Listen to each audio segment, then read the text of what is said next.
ओम शशा अनुष्ठान को आपण को स्वागत।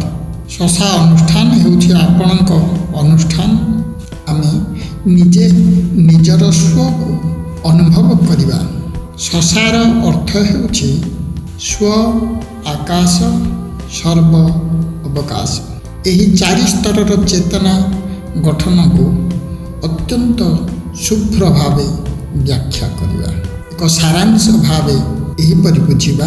स्व एक बिंदु जहा अस्तित्वर आरंभ। एठी मु भावर जन्म होइथाय।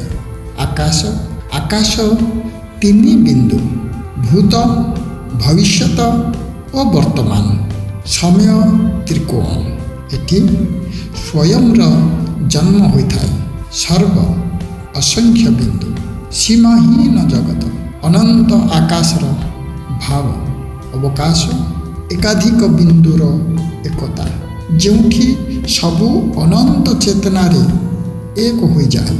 सार तत्व स्व हेउछि आकाश, आकाश हेउछि सर्व और सर्व हेउछि अवकाश। अर्थात जोठी सबु जन्मी थाए सेही स्व शेषरे अवकाश रूपे निजको खोजे, जहा स्वाभाविक अटे।